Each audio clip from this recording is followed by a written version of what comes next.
अगर बेलपत्री पूर्ण ना मिले, एक समय ऐसा आता है कि बेलपत्रियों को कीड़े खा जाते हैं, खंडित हो जाती है, सूख जाती है। बेलपत्री पूर्ण ना मिले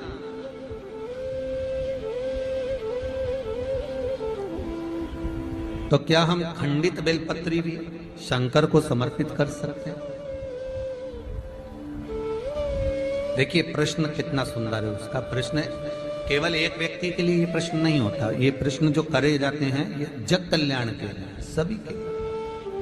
मान लो अगर बेलपत्री साबुत नहीं है, बेलपत्री कहीं कीड़ा खा गया, कहीं बेलपत्री खंडित हो गई, कहीं बेलपत्री में कुछ तकलीफ है, मान लो कीड़ा हो गया या कुछ हो गया और वो खंडित है, तो क्या हम उसको ना चढ़ाएं कि चढ़ाएं?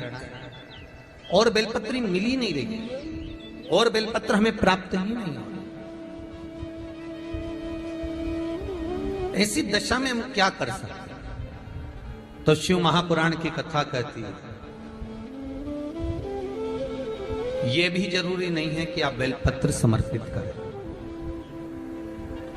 कितना सुंदर कहा है शिव महापुराण की कथा में कि हम ये भी नहीं कह रहे कि बेलपत्र आप समर्पित करें। अगर बेलपत्र खंडित है, टूटी पड़ी है और आपके पास में नहीं है तो शिव जी की चढ़ी हुई बेलपत्र को धोकर शंकर पर चढ़ा दे। उसने दूसरा प्रश्न लिखा, मान लो मंदिर में भी बेलपत्र नहीं हो तो? बहुत अच्छे प्रश्न है ये।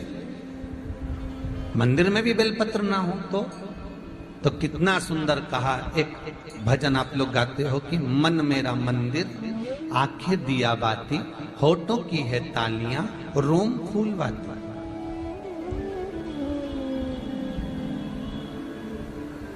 शिव महापुराण की कथा कहती है मान लो अगर ऐसे समय पर बेलपत्र नहीं है तो महाराज भगवान शंकर के शिवलिंग का दर्शन कर कर अपनी ये 3 उंगलियां शिव जी के शिवलिंग को समर्पित करो। कितनी उंगलियां?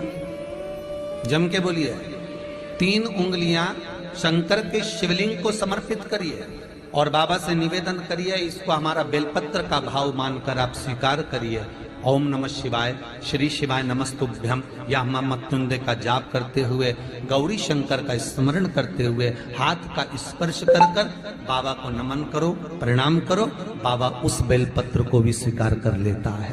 बाबा उस बेलपत्र, यहाँ तो कितना शिव महापुराण के अंतर्गत एक लिंग पुराण है। लिंग पुराण के अंतर्गत वर्णन आता है कि आप अगर आपके पास में शिवलिंग भी नहीं है, आप किसी नदी में स्नान कर रहे हो तो अपने अंगुष्ठ को आगे कर कर आप उस पर भी जल चढ़ा सकते हो। भगवान शंकर उसको भी स्वीकार कर। आप किसी नदी का कंकर उठाकर अपने हथेली में रखकर उसको भी जल चढ़ा सकते हो, भगवान उसको भी